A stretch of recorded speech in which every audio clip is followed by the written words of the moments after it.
Here we go. The afterglow. The afterglow. The afterglow. Afterglow. Blow up. Blow up. Blow up.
What up, everybody? It's Tuesday night, and I need you to lock in to the Afterglow. You hear me? Tag somebody and tell somebody we in. Glow up, man. Let's go. Let them know we win. Hey, woo!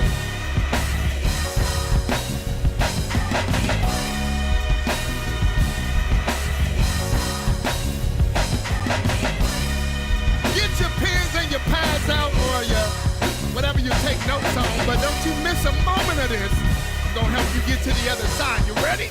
Hey, we win. Woo. Uh-huh. We win. Oh. Uh-huh. Yeah. We win. Woo. Uh-huh. That's all you need to know tonight. Uh-huh. You got to win. You got to make it. I need you to let somebody know tonight. All right? Don't miss a moment of this. It's your moment. It's your time. Let's go. Woo. Hey, hey, hey, hey. Yeah. And I love it. Uh-huh. Hey. So good. So good. So good. So good. So good. Hey. That's what's up, y'all. Thank you.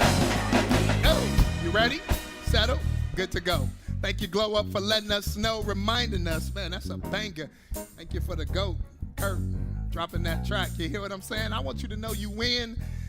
All you got to do is be determined. You hear what I'm saying?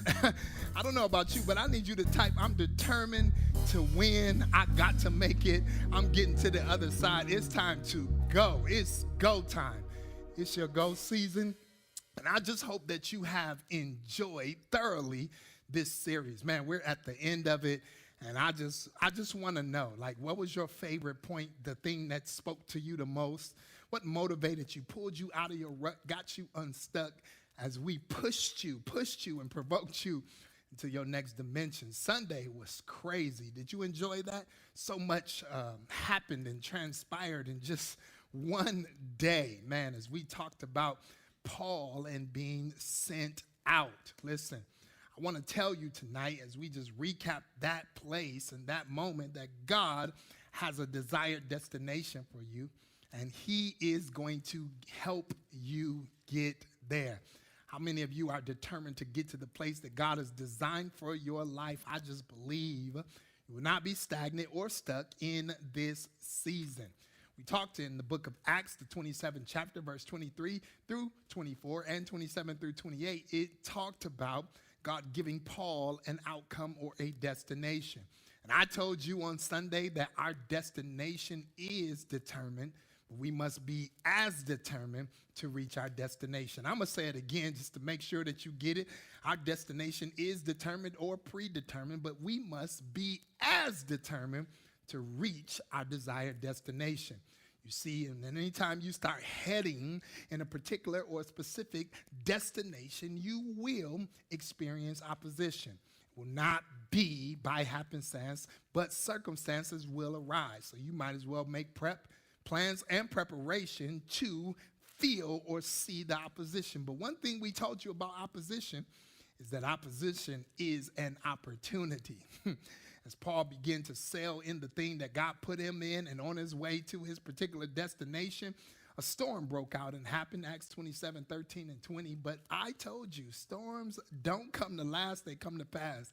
You ought to type that and tag somebody. Matter of fact, remind a friend right now that may be watching with you on the timeline or somebody that you've been talking to this about, and tell them storms don't come to last. What they do, they come to pass. You hear what I'm saying? Storms cannot last always. You will have a destination.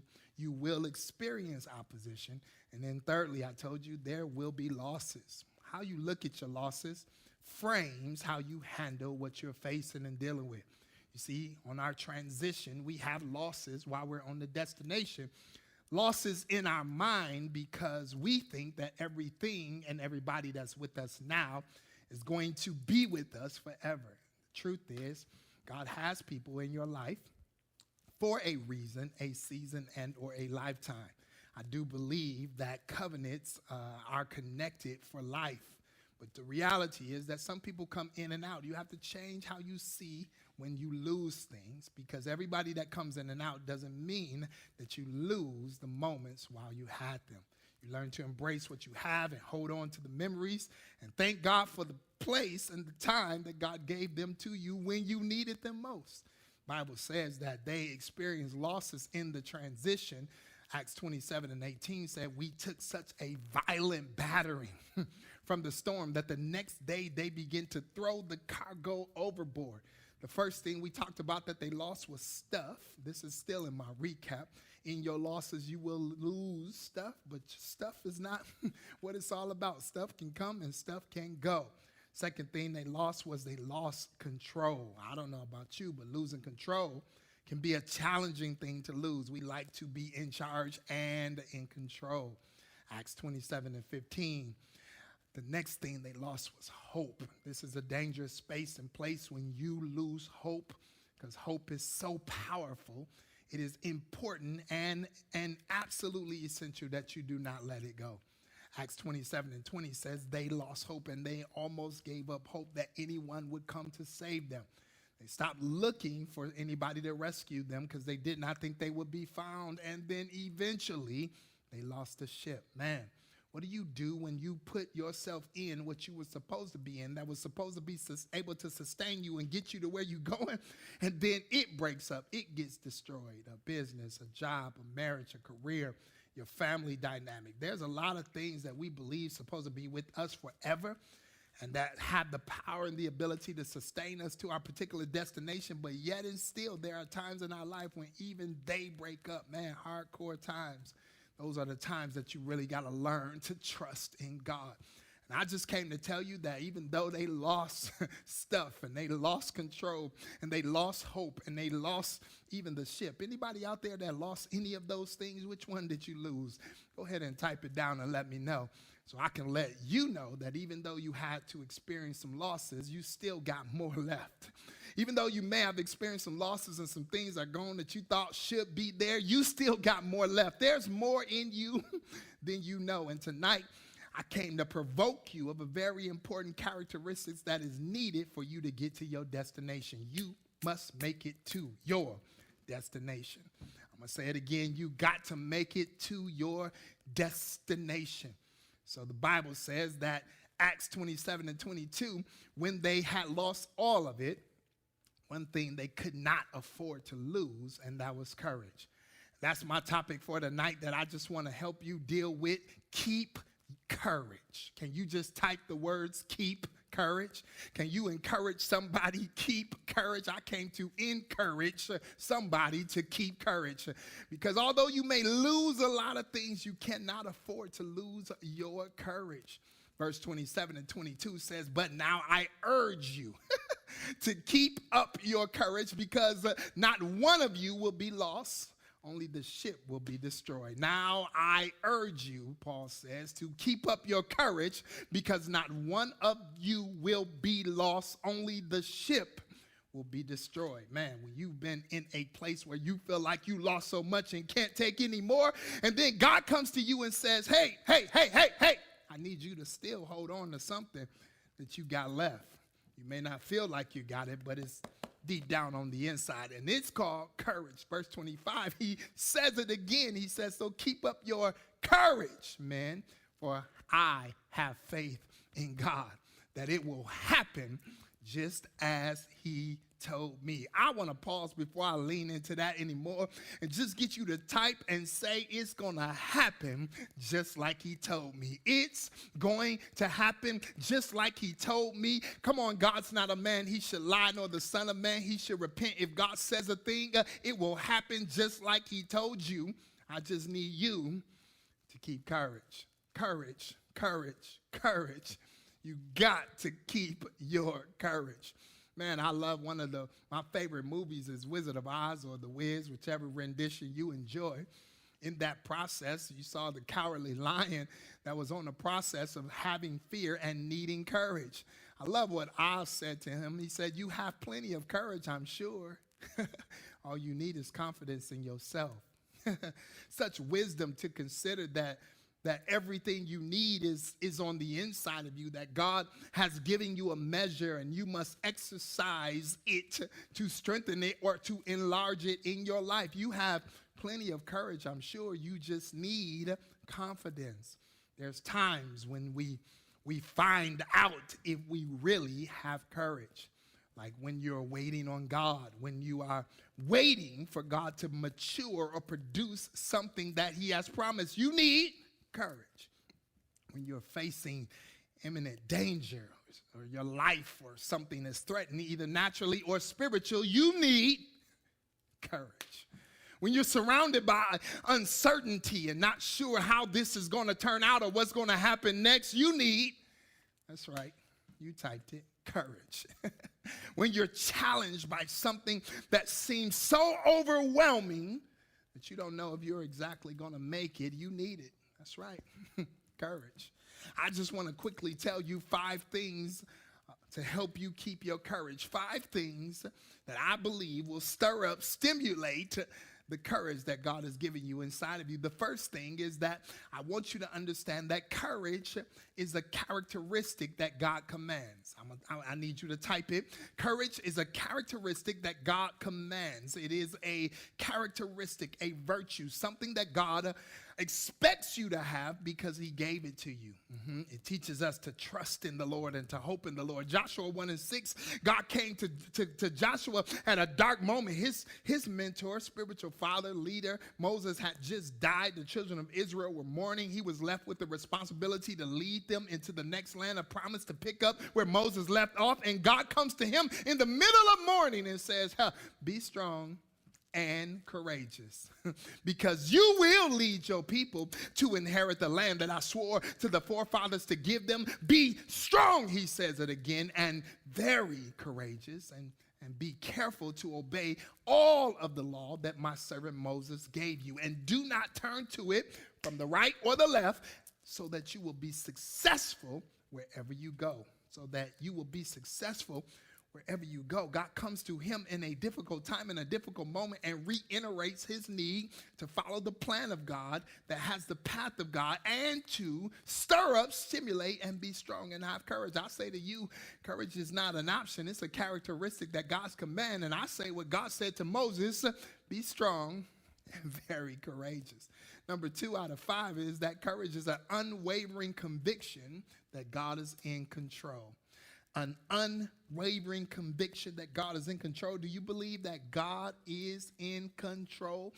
Do you believe that he is sovereignly in control? I don't mean he's in control like he's controlling you and telling you what to do. I mean he is sovereignly in control, and you have to align with the sovereignty of God and his plan and purpose, so that you can adjust your life and align your life to his plan and his will, because he has set certain things in motion and given you power and dominion for you to walk in accordance to his word, so you can possess every promise that he has assigned for you. Courage is a conviction that I know God's got me. I got him, and listen, I'm going to be all right. Psalms 31:24 reminds you, provokes you, and says, be of good courage, and he will strengthen your heart. All those who hope in the Lord. I'm telling you, courage teaches you to hope in the Lord. He comes to you again and says, be of good courage, which must mean there's a bad courage. I don't know. But anyway, David says, be of good courage because God's going to give you strength when you need it most. And all you got to do is keep your hope alive and hope in the Lord. One of the famous and favorite poets of our time, Maya Angelou, says courage is the most important of all virtues because without courage you can't practice other virtues consistently. She says you can practice any virtue erratically but nothing consistently without courage. Meaning that you must be persistent and have courage daily, morning by morning and evening by evening and day after day and day after day. You must keep courage alive because without courage, you'll faint or give up or give out or give in to the pressures that's pressing you, trying to oppress you into a place that God did not assign for you. Number 3, and then I'm going to keep it pushing. It says courage requires confrontation. Yeah, to really have courage, you have to confront some stuff. I'm not talking about fighting and fussing and cussing people out and having confrontations with people. No. To really have courage, you got to look in the mirror and confront yourself. To really have courage is to not blame anyone for anything that is your responsibility. To have courage is to, there are things that happen to us, but we're responsible for how we respond to those things that happen to us. And bigger than that, there are a lot of things that we're facing that nobody did to us at all. We actually did them to ourselves, but we rather wallow in our places and blame other people for why it's not the way that you wish it could be, when the only person you need to check is you. Check yourself. But courage, it requires confrontation, you see, because the change that you want, the change that you want is on the other side of the decision that you've been avoiding.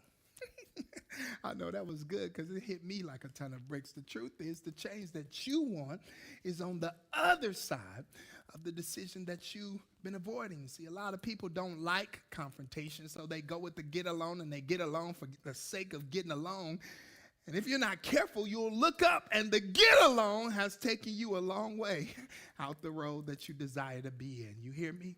You need to have faith and courage and look yourself in the mirror when you're sick and tired of being sick and tired and you need things to shift and to change. You cannot complain to anyone but yourself and then make the decision that you know you need to make. Ezra 10:4. We in Bible study, right? It says, rise up, this matter is in your hands. Come on, read that Bible, and we will support you, but you got to take courage to do it. Rise up, take this matter in your hands, and we will support you, but you got to have courage to do it. You see, a lot of times we want people to do for us what God is waiting for us to do. And when you start moving in the direction he has for you, he'll send some help to help you, but he'll send help to help you get it done. You have to be the one that starts off willing to get it done. So God says, rise up, rise up, rise up. And I say to you today, under the sound of my voice, wherever you are, to rise up. Get up from wallowing, get up from complaining, get up from pointing the finger at who did what, when, where, and how. Take this matter into your hands. God is with you. He will support you, but you got to have courage to do it. Courage to do it. Number 4 says that you got to be courageous, but not careless. Yeah, you see, people like to mask carelessness in courageousness.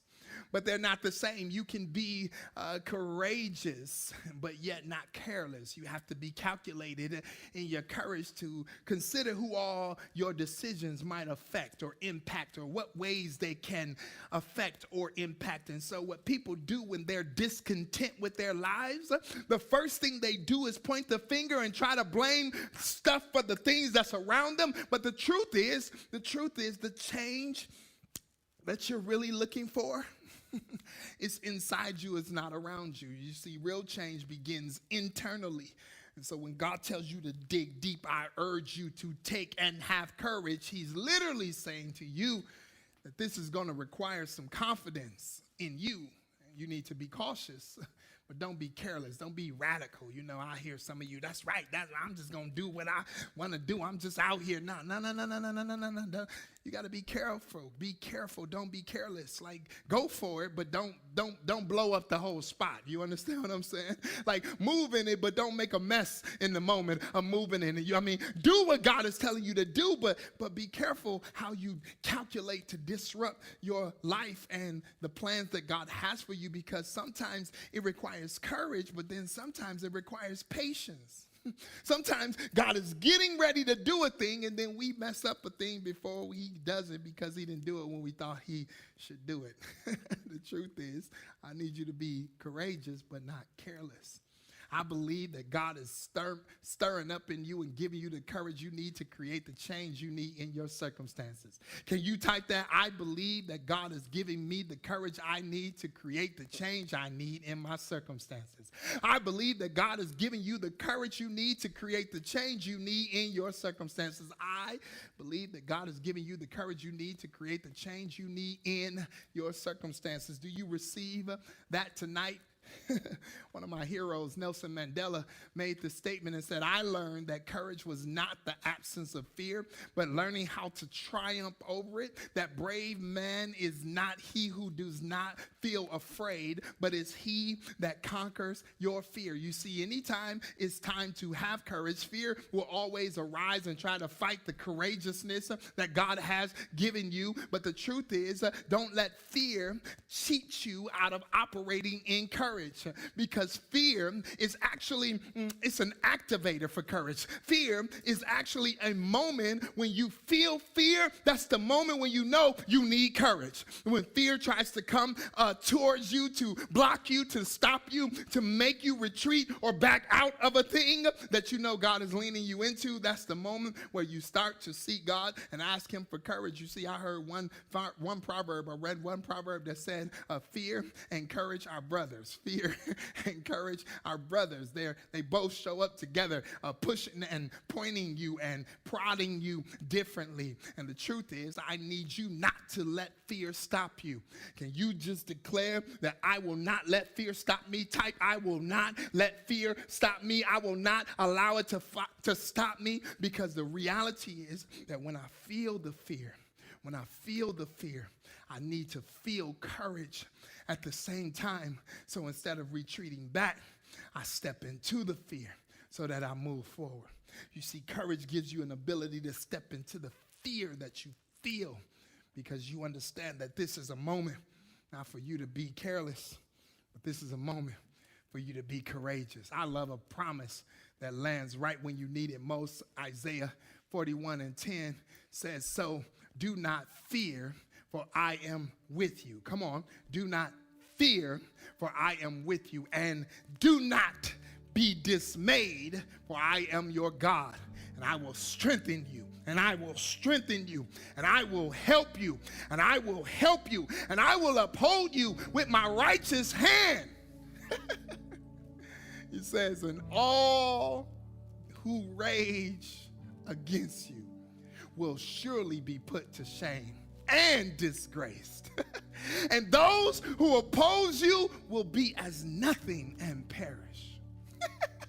You feel your courage rising? Verse 12 says, and though you search for your enemies, you will not find them. What I tell you, you have no enemies, only teachers.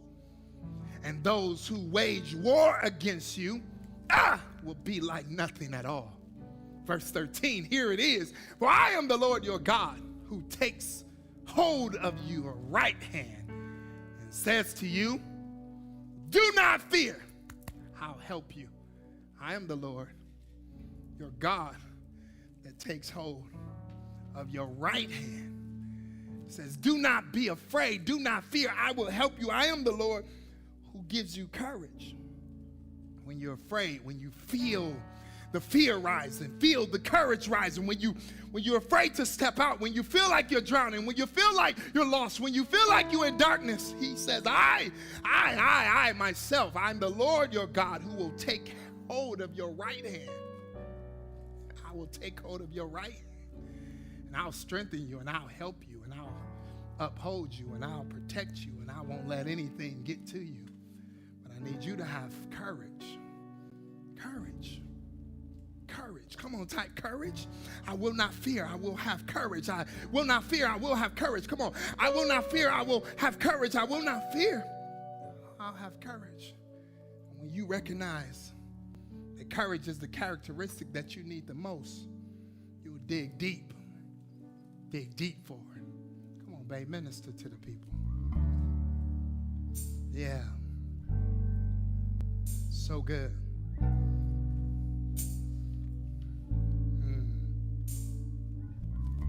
I was in the darkness. I was out in the cold. Seeing nothing could heal this hole in my soul. You reached out your arms to me, held out your heart to me, pulled me back from the edge. Thought I'd reached the end when I was drowning, when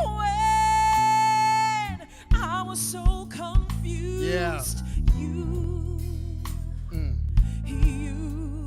You pulled me through. I was in the shadows, lost, nothing left to lose but you.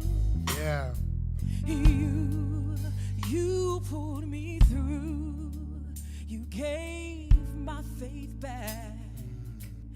Faith was so hard to find. Yeah. Gave me my life back. You were my lifeline. The love that you gave me is the love that has saved me. Your strength is what made me strong. You had me and I held on when I was drowning.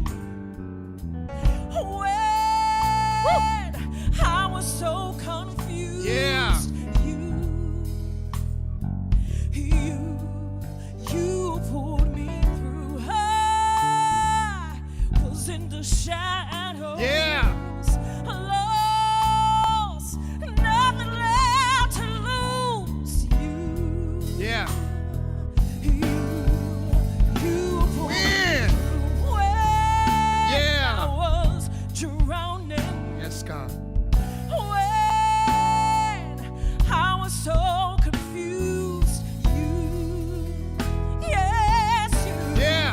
You pulled me through. I was in the shadows, so lost and confused. But you, yes, you pulled me through.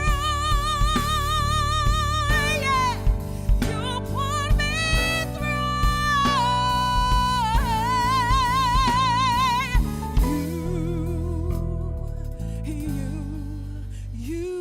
me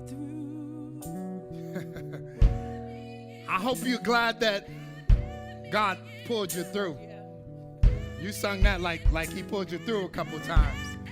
The reality is that I need you to know that that's just the kind of God you serve, and that's just the type of thing he loves to do, is pull you through. As long as you don't let go, as long as you don't give up, as long as you don't give in, I believe that God is giving you the courage you need to create the change you need.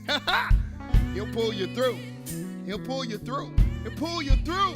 He'll pull you through. Just don't give up. Don't give in. Dig deep. You got courage. Maybe you're listening under the sound of my voice, trying to figure out how you got here in this moment in time. I'm telling you, this is your moment. This is your time. This is your time. Set your mind right. Maybe you need to give your life to the King. On the bottom of the screen is everything you need. There's a prayer there that you can pray. And remember, it's not the prayer that saves you. It's the faith in the one. It's the faith in the one who gave his only son that saved you. It's the faith in God that restored you, that redeems you, that redeems you. Give your life to him. Maybe you're a backslider. Come on home. Come on back. Give your life to the King. He's waiting on you right here, right here, right here, right now.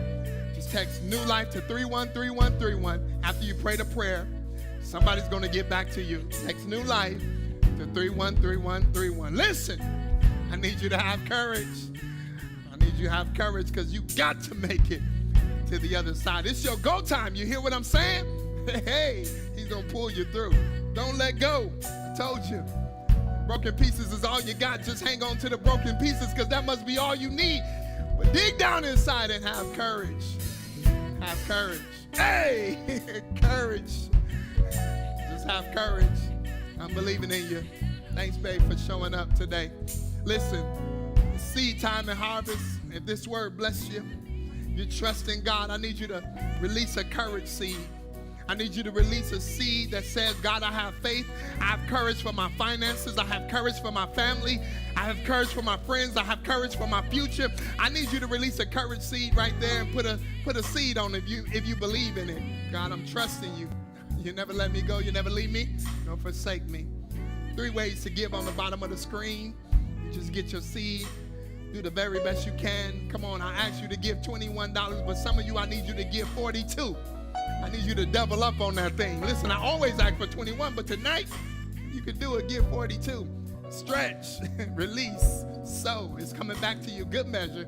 Press down, shaking together, and running over. Listen, when we sow, we say what? I'm a tither and a giver. I'm blessed beyond measure. I got more than enough, and I'm living in my overflow, and I'm living in Ephesians 3:20 for the rest of my life. Are you living in it for the rest of your life? Hold on. Change is coming. Change is here. Change is now. Come on, if you sowed that seed, 3 ways to give, release it. And I believe it's coming back to you. Good measure, press down, shake it together, and run it over. Shall it be given to your life? Thank you. Thank you, God, and thank you for rocking with us. Thank you for tuning in to the Afterglow. I hope that it bless you. Listen, I need you to know Thursday, this is Family Month in the month of July, and Thursday we're doing something different. We got all the focus coming. Pastor Will, remember my special guest? He's going to be teaching on Thursday. That's right. For the singles, all the single ladies and the single men, you want to tune in and don't miss this moment. Thursday Bible study is going to be with Pastor Will. Pastor Hannah will still be there, but, you need to hear that word from him. And listen, for the Afterglow crew, we're going to take a break for the month of July, doing Family Month, recoup, restructure some stuff. We got some dope things coming out, some new music about to drop. We're going to make some space in the studio for the live audience. Y'all been asking, can we come to the Afterglow? We're going to let a select few maybe come through. It depends on if you want to be in the room or not. But listen up for that. You'll find that information on the app. We're going to take the month off. But don't worry, it's plenty of word out there. You can just rewatch, It's some rewatches out there for the Afterglow. Go ahead and rewatch. It's all on our YouTube page over and over and over again. You can catch them. You can catch them and feed your faith. I'm so glad that my wife showed up on the last one just for a season. All right, thank you for watching and showing up continuously. Keep us in your prayer. Glow Up in, man. Thank y'all, LMS, man. And my whole production crew, they behind the scenes making it happen. You can't see them, but I couldn't do it without them. And I appreciate them. Thank God for them holding the cameras, setting up sets, lights, and smoke, and all that stuff, all right? So I want to leave you for the summer break. Tell you what you need this summer. It's courage. Type it, courage. Don't be talking about no courage. I see what? Go rewatch it. Have courage. Thank you. Have faith. Don't lose your hope. We in a new series on Sunday. It's Family Month. Show up, glow up. Let's go. Woo! Hey, yeah. Hey, hey, hey. Hey, hey. Woo! All you need is courage. Woo! All you need is courage. Thank you for rocking with the Afterglow. All you need is courage. Woo! Yeah. Uh-huh. Yeah. Uh-huh. Yeah. Uh-huh. Yeah. Uh-huh. Yeah. Woo! Yeah. So good.